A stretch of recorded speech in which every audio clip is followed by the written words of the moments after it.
All right, today I'm going to show you exactly how a specific theological error leads to a dangerous logical conclusions. When you remove the biblical distinction between humans made in God's image and animals under human domain, violence becomes not irrational, but logically consistent with that worldview.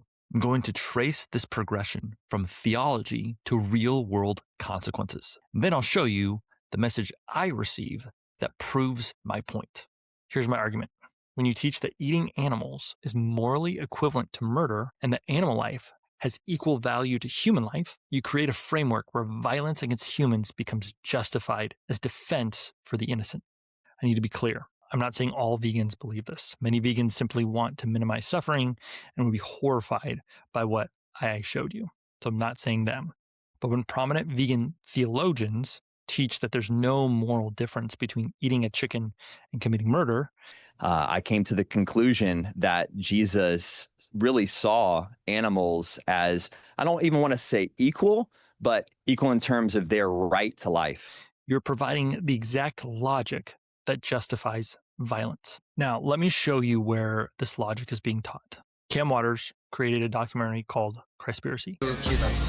Jesus Christ was crucified for striking at the root of all there is that is evil.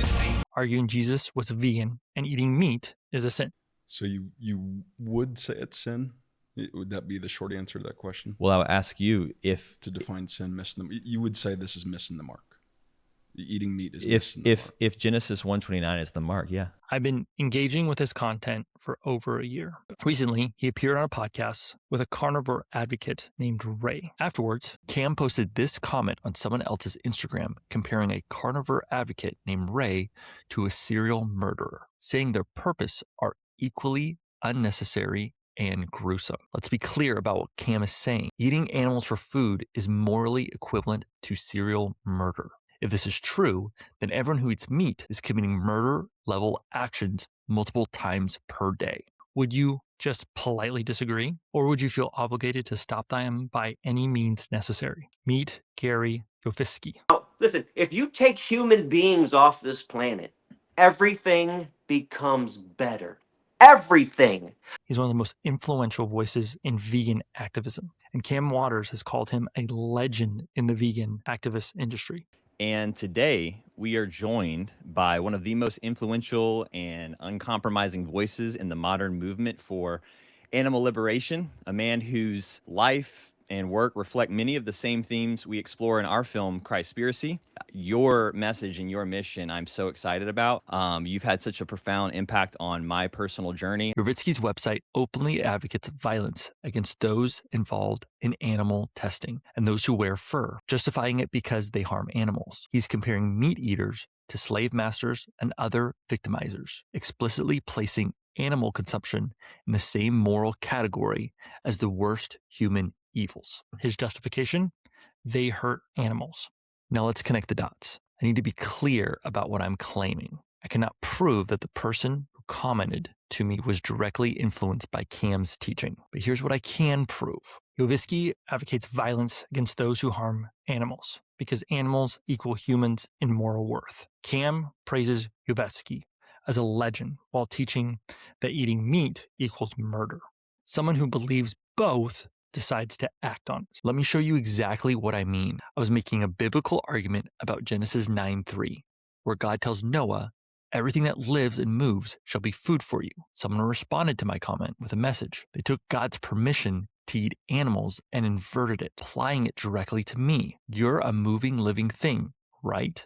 So you fit the criteria. They threaten violence because in their theology, I'm just another animal. They weren't misunderstanding my position. They were becoming logically consistent with a worldview that erases the biblical distinction between humans and animals.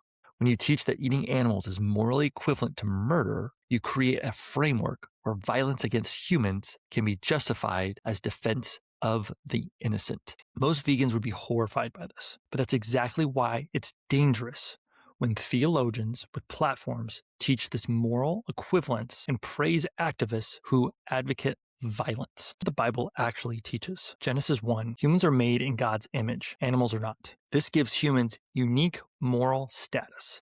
Genesis 9:3, God explicitly gives Noah permission to eat meat. Every moving thing that lives shall be food to you. Genesis 9:6, but human life is protected. Whoever sheds the blood of a man, by man shall his blood be shed. For God made man in his own image. Luke 24:42-43. Jesus ate fish after his resurrection. In his glorified body, preview of the new creation, he ate meat. The categories are fundamentally different. Taking innocent human life is murder. Taking animal life for food is God's provision. This isn't arbitrary. This is a created order. And when you erase this distinction, violence becomes logical.